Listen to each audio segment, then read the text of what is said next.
지금 베드로후서 우리 읽은 걸 보면 경건한 자는 주께서 시험에서 건지고 불의한 자는 형벌 아래에 두어 심판날까지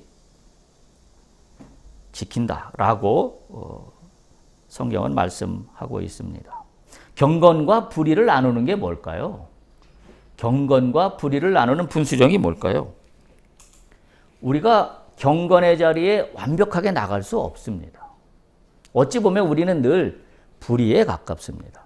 근데 성경을 보면 경건한 자는 시험에서 건진다. 근데 불의한 자는 그렇지 않다. 이 분수령은 우리가 의인이 아니고 우리가 의롭지 않기 때문에 방법은 딱 하나밖에 없습니다. 경건과 불의의 기준이 되는 분수령은 내 죄를 깨닫는 겁니다. 그게 경건이에요. 그래서 내 죄를 깨달아 회개하는 일이 늘 무엇보다 우선해야 합니다. 지금 이스라엘 백성들 보면 문제가 뭐냐면 똑같은 범죄를 똑같이 저질러요. 우리 알잖아요. 고라와 그 무리들이 반역의 죄를 저질렀습니다. 그 반역의 죄를 저지른 이유가 뭐예요?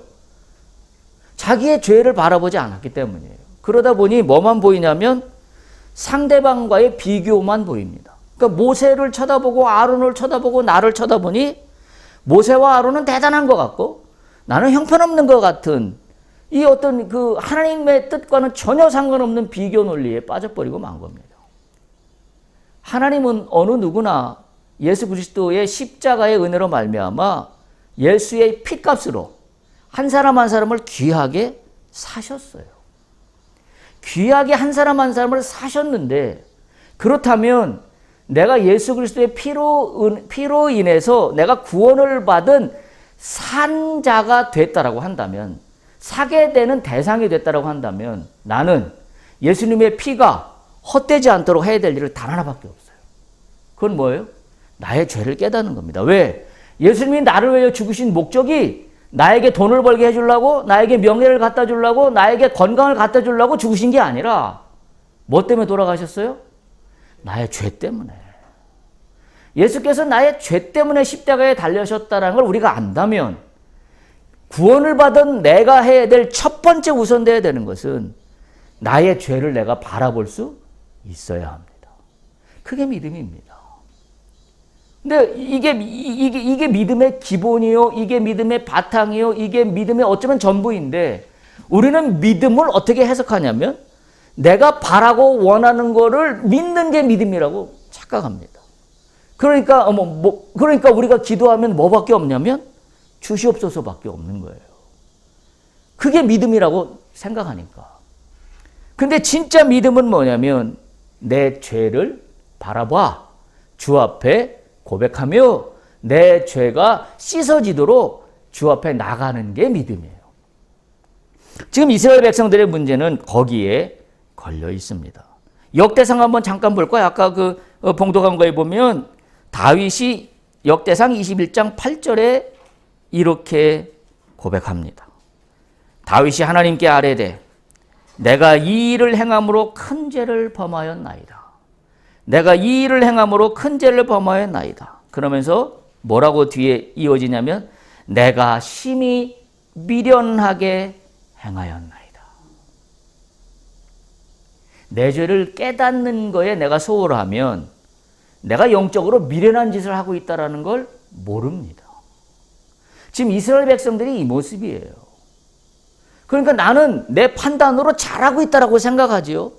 그러니까 문제가 없다고 생각하죠. 내 신앙에는 문제가 없다고 생각합니다. 내 믿음에는 전혀 문제될 게 없다고 생각합니다. 왜냐하면 겉으로 볼 때 주일날 빠지지 않고 나와요. 기도도 합니다. 찬양도 열심히 합니다. 때로는 헌금도 합니다. 때로는 누구를 위해서 봉사활동도 나갑니다. 그야말로 아주 그럴듯하게 멋있게 나의 삶이 꽉 채워져 있는 것처럼 보입니다. 그런데 성경은 전체 어디를 보나 구약이나 신약이나 꿰뚫고 있는 진리는 뭐냐면 인간이 미련하다는 거예요. 왜 미련하냐면 자기 죄를 바라보지 못하기 때문에. 그리고 미련한 이유는 인간 어느 누구도 자기 죄를 스스로 해결할 수 있는 능력을 갖고 있는 사람은 없기 때문에. 그래서 그걸 바라보는 게 신앙이에요. 그걸 바라보는 게 믿음의 어쩌면 핵심입니다. 저는 오늘 다윗의 이 고백을 보면서 오늘 우리의 이야기 같았습니다. 제 이야기 같았습니다. 주여, 내가 심히 미련하게 행하였나이다. 내가 심히 미련하게 행하였나이다. 우리가 이것을 바라볼 수 있어야 합니다. 오늘 지난주에 이어서 그래도 정신 못 차리네 라는 말씀을 이어서 두 번째 시간으로 가고자 합니다. 고라와 그 무리들이 땅이 입을 열어서 그들 자신은 물론이요 그들의 재물까지도 모두 삼켜져서 죽임을 당하는 꼴을 보고도 이스라엘 백성은 또 모세에게 불평합니다. 모세, 네가 고라 저 사람들을 죽였다 라고 불평합니다. 그랬더니 어떤 일이 발생했어요? 오늘 성경에 보면 하나님께서 진노하셔서 연병이 돌게 하셨습니다. 전염병이 돌게 하셨습니다. 그래서 몇 명이 죽었다고요? 14,700명이 죽었습니다. 연병이 돌아서 14,700명이나 죽게 됩니다. 그러니까 지금 이게 참 너무 아이러니해요. 고라와 그 무리들이 죽는 꼴을 본 게 10년 전 일도 아닙니다. 성경에 지금 이 상황을 보면 같은 지금 공간 안에 있습니다. 같은 상황 안에 있어요. 불과 뭐라고 그랬어요? 성경에 지난주 말씀에 이틀이에요. 이틀. 이틀 전이야. 이틀 만에 또 동일하게 불평과 원망이 모세에게 대듭니다. 그러니까 이게 참 이해가 안 됩니다. 이게 상식적으로는 이해하지 않아야 돼요. 근데 어쩌면 이게 우리가 살아가는 인생의 상식처럼 되어버렸어요. 어제 일어난 일도 잊어버리는 게 아마 우리 인간의 무지함인지 모르겠습니다만은 적어도 하나님께 그렇게 큰 징계를 받고 나서도 또 정신 차리지 못한, 그래서 제가 설교 제목 정신 못 차리네라고 제가 정한 이유가 여기에 있습니다.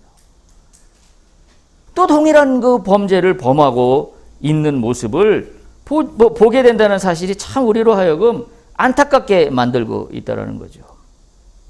그러니까 어쩌면 우리 모습과 흡사하다고 생각이 되는 게 내가 고난의 현장에 있습니다. 광야 가운데 있습니다. 그래서 내가 정말 여러 가지로 예전 같지 않은 어려운 상황에 놓여 있어요. 근데 나를 돌아보면 어떤가요? 정신 못 차렸어요. 지금 지금 이스라엘 백성들의 이 문제가 이스라엘 백성의 문제가 아니라 가만히 반추해 보면 나의 문제입니다. 내가 하나님으로부터 어떤 고난의 현장 가운데 나에게 어쩌면 강제적으로 끌고 들어가는 것처럼 상황에 놓였는데도 불구하고 정신 못 차립니다. 그리고 대충 얼버무립니다. 그리고 뭐라고 얘기하냐면 스스로 이렇게 자평합니다. 이렇게 합리화시킵니다. 뭐 이 정도쯤이야. 뭐 이 정도 갖고 뭐 별거야. 뭐 조금 이렇게 한 건데 뭐 이게 뭐 이 정도야. 오늘 다윗의 고백을 들을 수 있길 바랍니다. 주여, 내가 심히 미련하게 행하였나이다. 지금 이스라엘 백성의 모습이에요. 고라와 그 무리들이 그렇게 하는 꼴을 보고서도 불구하고 또 미련한 짓을 합니다. 그게 어쩌면 인간이고 그게 어쩌면 우리라고 한다면 참 이거는 보통 이거 뽑기 어려운 이 심지를 갖고 있다라고 밖에 얘기할 수 없지 않겠습니까? 우리가 이걸 뽑아내야 하는데 이걸 뽑아내는 작업이 신앙인데 우리는 이걸 뽑아내는 작업은 하지 않고 복받는 것만 갖고 나가니까 우리의 신앙이 전혀 성숙함으로 나가지 못한다는 얘기입니다. 결국 뭐예요? 결국 지금 이스라엘 백성 전체를 보면 고라와 그 무리들의 지도자가 250명이 죽었습니다. 그리고 지금 이스라엘 백성들이 또 이틀 만에 14,700명이 또 죽습니다. 어떤가요? 내가 미련하게 행해서 벌어지는 일의 결과는 뭐예요? 그 대가가 너무 커요. 그 대가가 너무 큽니다. 우리가 이 사실을 분명히 기억해야 합니다. 그러니까 이렇게 이야기할 수 있어요. 육신적으로는 또 살아서 내가 고난에 있지만 내가 살아있기 때문에 육신적으로는 목숨을 유지하고 있는 것처럼 보일지 모르지만 영적으로 보면 나는 죽은 목숨과 같아요.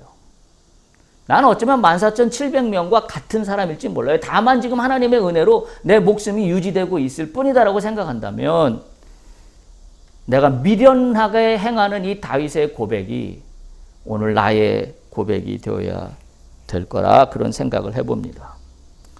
이스라엘 백성들이 정신을 못 차리는 이유를 저는 지난주에 그렇게 말씀드렸습니다. 한마디로 이렇게 얘기했죠. 육의 눈으로만 살아갈 때 치료 불가하다. 지금 딱 이스라엘 백성들의 모습이에요. 육의 눈으로만 바라보고 살아가니 치료가 안 됩니다. 우리가 회개한다는 것은 영의 눈으로 바라보는 겁니다. 그렇죠? 그래서 우리가 회개라는 게 세상에서 얘기하는 회개와 전혀 성격이 다르다 그랬습니다. 세상에서 회개라고 사용할 때는 뭐 잘못한 게 있는 거예요. 물리적으로. 그래서 뭘 범죄를 저질렀든지 법을 어겼든지 뭐 누구에게 엄청난 가해를 줬다든지 이게 이제 소위 회개해야 될 문제들이죠. 근데 성경에서 회개는 그런 문제 이전 거예요. 성경에서 문제는 뭐예요? 내가 미련한 게 회개의 대상이에요. 영의 눈으로 바라보지 못하고 육의 눈으로만 살아가는 것이 내 회개의 대상입니다. 그게 성경에서 얘기하는 것이 세상에서 얘기하는 회개와 전혀 다르다라는 사실입니다. 육은 전적으로 치료 불가능하다는 사실을 꼭 기억할 수 있길 바랍니다. 그래서 이 근원이 되는 말씀이 민수기 16장 38절이라고 제가 말씀을 드렸었습니다. 민수기 16장 38절은 사람들은 범죄하여 그들의 생명을 스스로 해하였다. 사람들이 자기의 생명을 스스로 해야 하는데 그게 뭐 때문에 그러냐면 자신들의 범죄를 해결하지 않기 때문에. 그러니까 이 문제가 지금 우리가 읽은 오늘 이 성경 본문의 전체 이야기하고 다 꿰뚫고 있는 그런 진리의 말씀인 것을 우리가 다시 한번 깨닫지 않을 수가 없습니다. 회개를 하지 않으면 반복되는 죄를 끊어내지 못합니다. 회개를 하지 않으면 하나님의 소리를 듣지 못해요. 그래서 회개를 하지 않고 교회에 나와서 기도하면 누구 소리만 커지냐면 내 소리만 커집니다. 그래서 말씀드린 것처럼 주시옵소서 밖에는 기도할 제목이 아무것도 없는 겁니다. 기도 시작해서 마지막 예수님의 이름으로 기도합니다. 아멘하고 끝날 때까지 주시옵소서를 내가 몇 번 하는가를 한번 세어보면 됩니다. 엄청난 숫자가 내가 기도할 때마다 주옵소서라고만 반복적으로 주문하듯이 복창하고 있다는 것을 발견하면 내가 서스러치게 놀라지 않을 수가 없어요. 결국 난 이거밖에 안 되는가 하나님 앞에. 오늘 다윗의 고백이 우리의 고백이 됐으면 좋겠습니다. 주여 내가 심히 미련하게 행하였나이다. 나를 용서하여 주옵소서. 이와 같은 고백이 모든 문제를 풀어내는 핵심이라는 사실을 우리가 반드시 기억해야 합니다. 회개를 하지 않으니까 눈과 귀는 육의 소리만 듣고 봅니다. 그러니까 눈에 보이고 귀에 들리는 것만 듣고 믿습니다. 그런데 하나님의 소리는 육의 관점으로는 들리지 않습니다. 보이지 않습니다. 어떨 때 보이냐? 주 앞에 나갈 때만 보여요. 그래서 이 문제가 지금 이스라엘 백성들의 반복되는 범죄의 문제인 것을 심각하게 우리가 바라봐야 합니다. 우리는 이 사건을 통해서 배우고 또 배워서 몸에 완전히 체득을 시켜야 합니다. 반복되는 죄가 계속해서 끊이지 않는 이유가 뭔지를 내가 분명히 깨달아야 합니다. 그리고 잘못을 발견했을 때 여호와 앞에 철저히 회개해야 합니다. 대충 하면 안 됩니다. 철저히 회개하고 넘어가야 됩니다. 요 정도만 하면 됐지 라고 한다면 2번 더 하십시오. 내가 요 정도면 됐겠지라고 생각이 들 때 2번 더 하세요. 우리가 얼마만큼 해야 이게 정답이라고는 아무도 모르잖아요. 그리고 하나님의 마음에 합했는지도 내가 잘 모릅니다. 따라서 그냥 이렇게 하면 좋겠어요. 제가 제안하기는 내가 하나님 앞에 회개할 일이 있을 때 회개를 하세요. 충분히 하세요. 그리고 내 속에 생각이 들 겁니다. 요 정도면 회개가 됐다라고 싶은 걸로 끝나지 말고 2번 더 하십시오. 아마 그러면 하나님이 원하시는 분량에 어느 정도 좀 도달할 수 있지 않을까? 그렇게 제안을 좀 해봅니다. 왜냐하면 내 속에는 늘 나의 죄성이 뭐가 있냐면 끊임없이 적당히 넘어가는 죄성이 나를 붙잡고 있기 때문에 그렇습니다. 뭐든지 적당히 넘어가는 죄성이 나를 움켜쥐고 있어요. 그래서 내가 뭔가를 개선하고 뭔가를 바꾸려고 하면 그걸 못하게 해요. 그리고 내 속에 있는 또 다른 내가 이 정도면 됐어. 뭘 더 해. 그 정도면 충분해. 라고 나에게 늘 속삭입니다. 그래서 적당히 넘어가는 익숙함에 내가 빠져 있으니까 그것을 넘어서기 위해서는 한 2번만 더 해봅시다. 저도 그렇게 하겠습니다. 여러분도 그렇게 하셔서 올 2020년, 2022년 나의 인생의 신앙 여정에서 정말 획기적인 한 해였다. 정말 내가 어느 해보다도 주님의 마음에 합한 한 해라고 나는 얘기할 수 있을 것 같다. 라는 고백들이 올 12월 31일 날 송구여신 예배 때 다 고백이 될 수 있으면 참 좋겠습니다. 저도 그렇게 하도록 노력을 하겠습니다. 자, 이러한 익숙한 우리의 죄에 대해서 이 익숙함을 끊어내기 위해서 오늘 모세와 아론이 본문에서 보여준 이야기를 본받아야 합니다. 45절입니다. 민수기 16장 45절. 민수기 16장 45절에 보면 너희는 이 회중에게서 떠나라 내가 순식간에 그들을 멸하라 하노라 하심에 그 두 사람이 어떻게 했다고요? 엎드렸다. 방법은 이거밖에 없습니다. 모세와 아론을 본받아야 합니다. 어떤 걸 본받아요? 내가 반복되는 죄에 익숙해져 있는 나를 바꾸려면 주 앞에 엎드리는 수밖에 방법이 없습니다. 이게 영적인 비밀입니다. 주의 낯을 피해 어정쩡하게 얼버무리지 않아야 하는 그 방법 중에 하나는 주 앞에 엎드리면 됩니다. 주 앞에 엎드리지 않으니까 뭐만 나오냐면 내 입에서는 계속 변명만 나옵니다. 그리고 어물쩡하게 넘어가고 싶어 하는 것만 계속 확대됩니다. 커집니다. 그래서 그냥 무조건 그런 갈등 가운데 있으면 사실 근데 그때 주 앞에 엎드리는 게 쉽지 않아요. 왜냐면 엎드리지 말라고 자꾸 사탄이가 날 속삭이거든요. 네가 뭘 이렇게 잘못했어 라고 하기 때문에 사실은 이때 용기가 필요해요. 그냥 눈 딱 감고 주 앞에 엎드릴 수 있기를 축복합니다. 엎드려야 문제가 해결돼.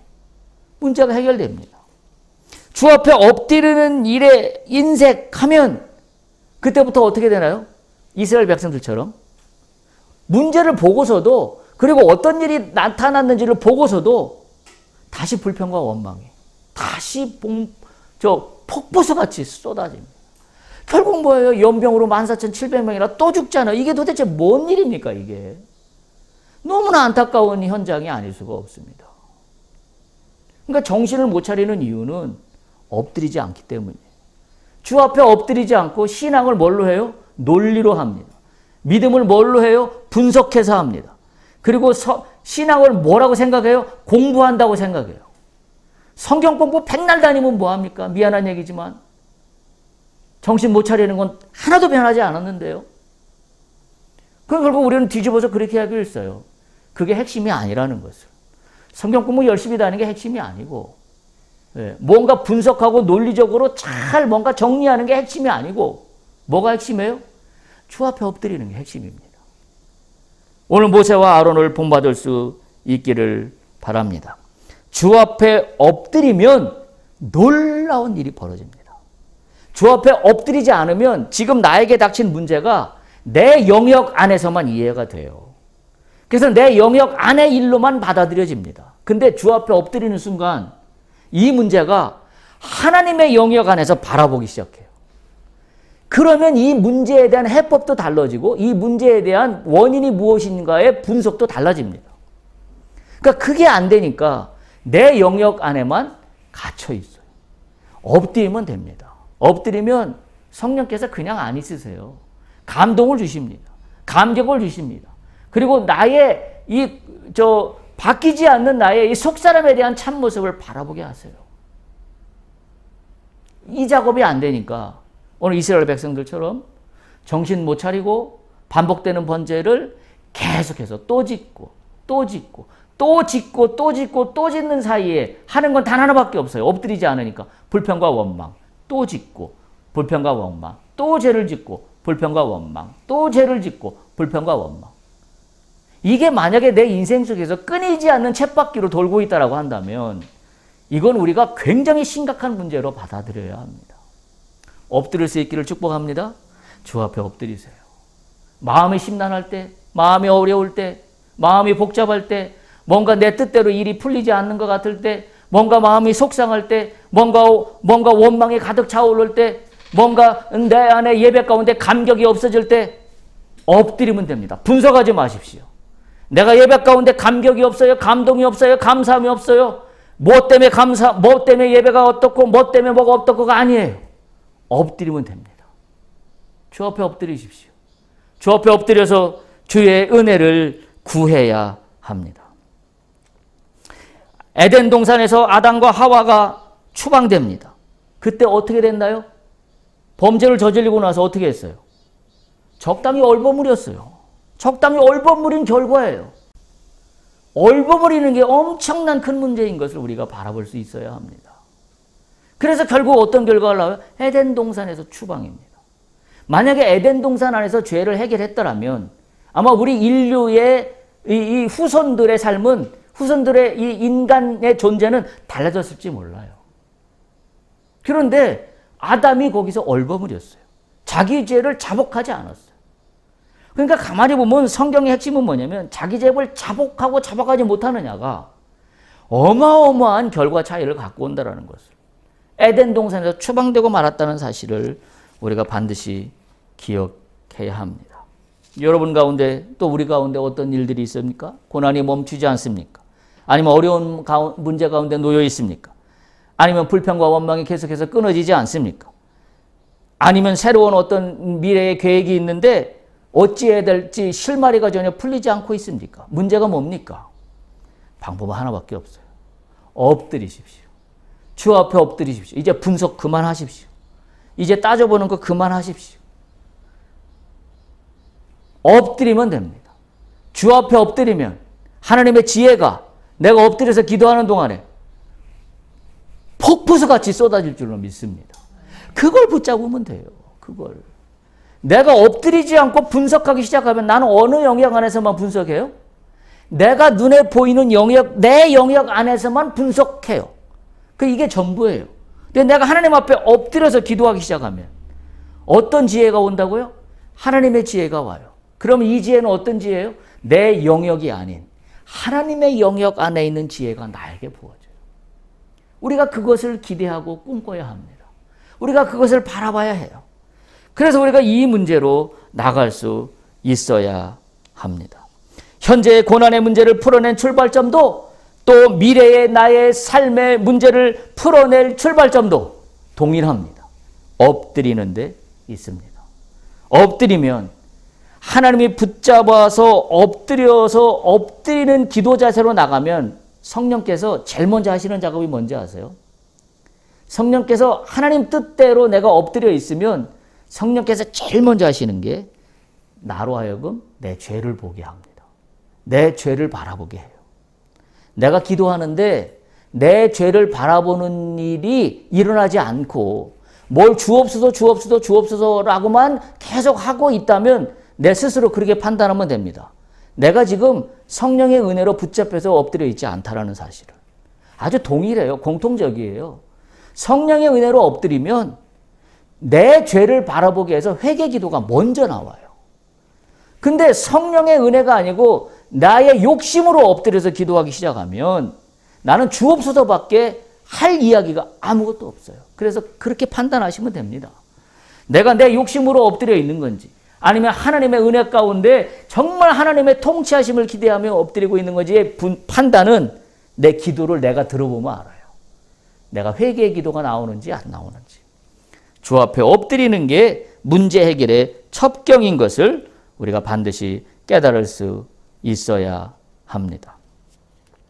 모세와 아론이 죽은 자와 산 자 가운데 서 있을 때 연병이 그쳤다라고 오늘 성경은 민수기에서 기록하고 있습니다. 결국 이 향을 누가 맡으셨냐면 하나님이 맡으셨어요. 모세와 아론의 진정성 있는 속죄함으로 나가는 아론과 모세의 기도를 하나님이 받으셨어요. 그러니까 문제를 해결하는 건 회개에 있지 이 문제를 풀어달라고 하는 데 있지 않다라는 거 우리가 반드시 기억해야 돼요. 이 문제를 풀기 위해서 먼저 해야 될 것은 회개입니다. 오늘 성경에도 보면 그들이 속죄하고 라고 기록하고 있어요.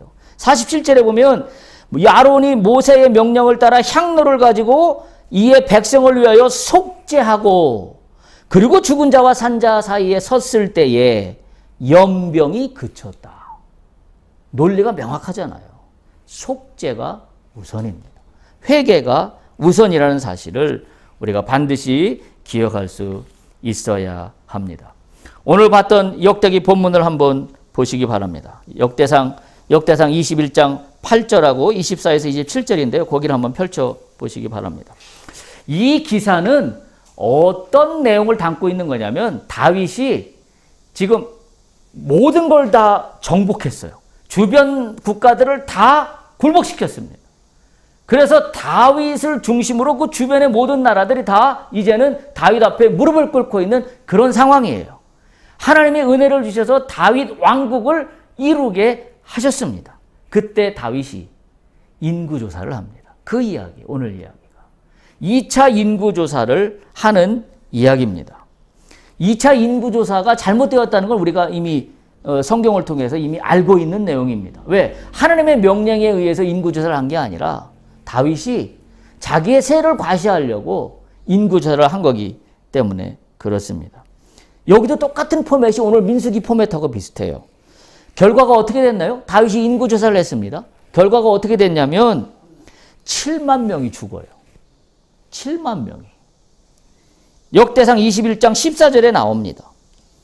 다윗은 따라서 이런 문제 가운데 어떻게 하냐면 오늘 역대상 21장 8절에 이렇게 우리가 읽었던 본문처럼 고백합니다. 다윗이 하나님께 아뢰되 내가 이 일을 행함으로 큰 죄를 범하였나이다.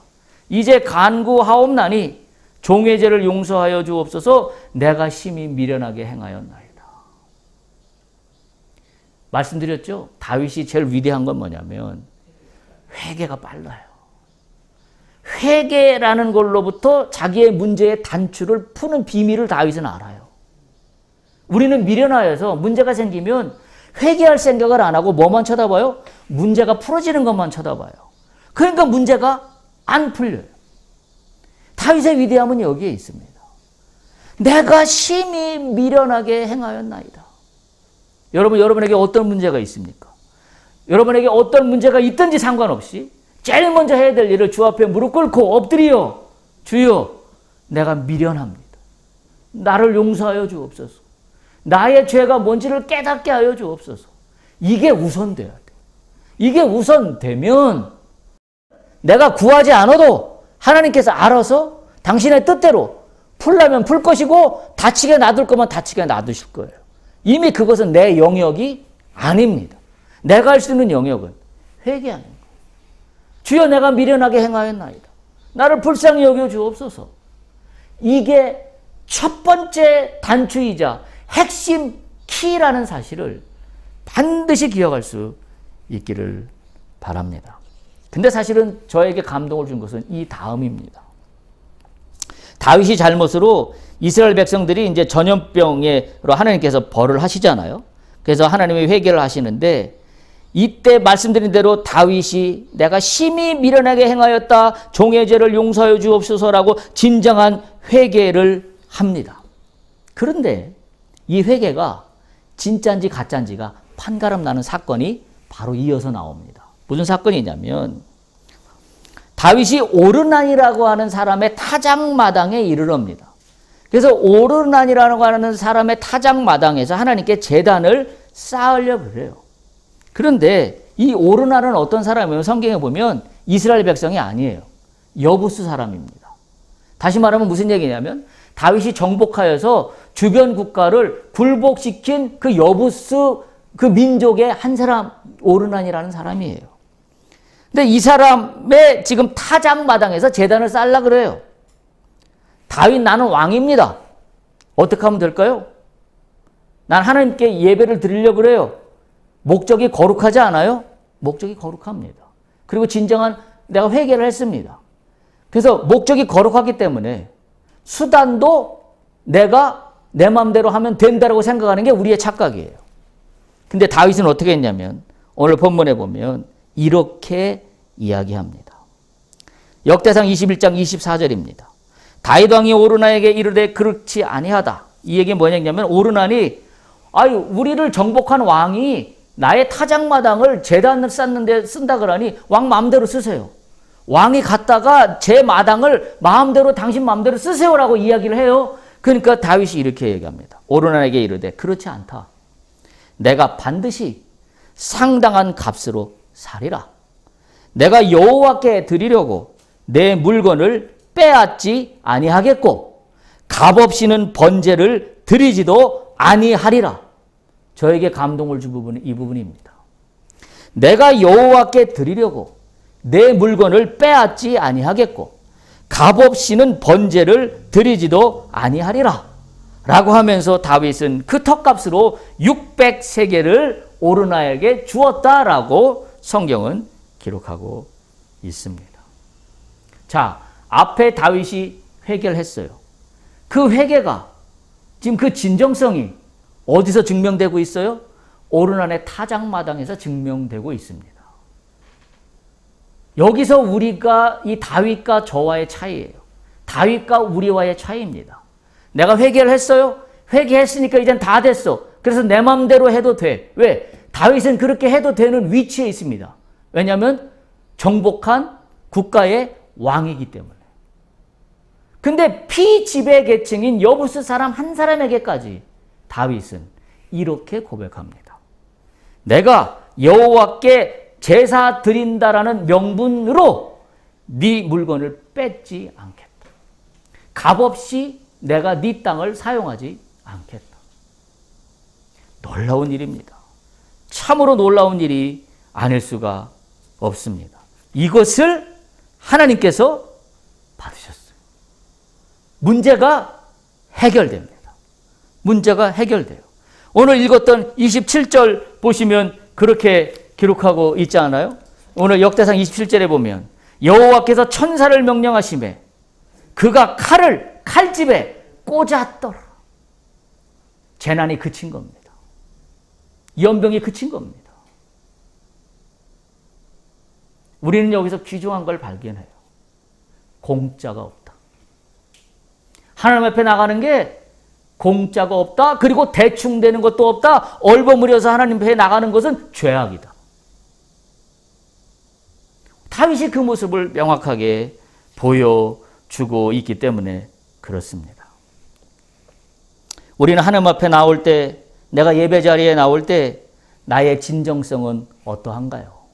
나의 진정성은 어떠한가요? 우리가 올 한 해 우리가 표어로 삼은 게 진정성의 탁월함을 신앙과 삶에 드러냅시다라는 게 올 우리의 한 해 신앙적 미션이었습니다. 나의 진정성이 하나님 앞에 그리고 나의 세상의 삶에 탁월하게 증거되고 있느냐라는 문제를 우리가 오늘 상반기를 마무리하는 이 7월 달을 지나는 이 시점에 우리가 돌이켜 보아야 되는 시점인 것 같습니다. 제가 여러분 많이 들어봤겠지만 고등학교를 하나 소개하도록 하겠습니다. 여러분 아마 거창고등학교 이야기 들어봤을 거예요. 아주 감동을 주는, 아마 한두 번씩은 들어봤을 건데요. 여기는 그 거창에 있는 시골에 있는 조그만 고등학교입니다. 이 고등학교의 교훈이 뭐냐면 여호와를 경외하는 것이 지식의 근본이니라. 이게 교훈이에요. 이 거창고등학교. 왜냐하면 이 기독교 정신으로 만든 학교예요. 근데 시골에 있는 아주 조그만 학교인데 지금 이 학교가 전국적인 명성을 날리고 있어요. 근데 사람들이 이 교훈 때문에 감동을 받는 게 아니라 뭐 때문에 감동을 받냐면 이 거창고등학교는 곳곳에 이걸 붙여놨다 그래요. 거창고등학교 학생들이 지향해야 될 직업 선택 10계명. 이 이야기가 모든 사람들로 하여금 정신이 반짝 들게 합니다. 제가 읽어드릴게요. 거창고등학교 직업 선택 10계명. 첫째, 월급이 적은 쪽을 택하라. 둘째, 내가 원하는 곳이 아니라 나를 필요로 하는 곳을 택하라. 셋째, 승진의 기회가 거의 없는 곳을 택하라. 넷째, 모든 조건이 갖추어진 곳을 피하고 처음부터 시작해야 하는 황무지를 택하라. 다섯째, 앞을 다투어 모여드는 곳은 피하고 아무도 가지 않는 곳을 가라. 여섯째, 장래성이 없다고 생각되는 곳으로 가라. 일곱째, 사회적 존경을 바랄 수 없는 곳으로 가라. 여덟째, 한가운데가 아니고 가장자리로 가라. 아홉째, 부모나 아내가 결사 반대하는 곳이면 틀림없다. 의심치 말고 가라. 10번째, 왕관이 아니라 단두대가 기다리는 곳으로 가라. 놀랍잖아요. 그리스도인인 제가 부끄럽습니다. 우리는 월급이 많은 쪽을 택합니다. 우리는 내가 원하는 곳을 택합니다. 우리는 승진의 기회가 많은 곳을 택합니다. 우리는 모든 조건을 갖춘 곳을 택하지 처음부터 생고생하는 걸 택하지 않습니다. 우리는 아무도 가지 않는 곳은 가지 않습니다. 우리는 장래성이 있는 곳만 택합니다. 우리는 사회적으로 명예와 존경을 받을 수 있는 곳만 택합니다. 우리는 가장자리는 피하고 한가운데만 택합니다. 우리는 어떤 반대가 있다면 포기하고 맙니다. 우리는 왕관만 쫓아갑니다. 단두대요? 어린 반푼어치도 없는 소리입니다. 거창고등학교 학생들이 그 학교에서 가르치는 이 직업 선택 10계명이 앞으로 이 거창고등학교 졸업생들이 이 사회에 어떤 역할을 할지는 기대가 됩니다. 세상의 가치와 다르게 삽니다. 우리는 그리스도인입니다. 세상의 가치가 다르게 살아야 하기 때문에 우리의 믿음 생활에 공짜는 없습니다. 그래서 제가 오늘 반성을 하는 겁니다. 당연하다고 여기고 당연한 걸로 익숙하게 받아들이는 모든 것들을 우리가 오늘부로 청산할 수 있기 바랍니다. 어려운 것을 선택할 수 있기를 바랍니다. 하나님이 원하시는 곳이라면 어떤 곳이든 내 유불리를 따지지 말고 달려갈 수 있기를 축복합니다. 그것이 주 앞에 엎드려 나가는 자에게 하나님이 원하시는 귀한 말씀이라는 사실을 우리가 다시 한번 깨닫게 됩니다. 오늘 베드로후서 2장 9절에 보면 주께서 경건한 사람은 시험에서 건져내시고 심판날까지 지킨다라고 하셨습니다. 그러나 불의한 자에게는 형벌 아래 둔다라고 말씀하고 있습니다. 우리 모두는 하나님의 심판날에 시험에서 건져지는 그와 같은 상황으로 나오기를 우리 모두가 원합니다. 그렇다면 우리는 예수 그리스도가 날 위하여 십자가에 달려 죽으신 그 핏값이 전혀 공짜가 아닌 것을, 주님은 나에게 공짜로 주셨지만 나는 그것을 받을 때 공짜로 받으면 안 되는 것을 우리가 반드시 깊이 새겨야 할 줄로 믿습니다. 오늘 말씀을 정리합니다. 오늘 말씀의 주제는 그래도 정신 못 차렸네. 어쩌면 저 이야기였고 어쩌면 믿는 자들 모두의 이야기였습니다. 정신 못 차리는 것을 또 한 번 더 반복돼서는 곤란하지 않겠습니까? 주 앞에 엎드려 회개할 때 하나님이 내가 무엇을 어떻게 해야 될지를 알려주실 겁니다. 그와 같은 은혜가 우리 모두 가운데 또 우리의 예배의 자리 가운데 하나님의 은혜로 넘쳐나기를 간절히 소망합니다.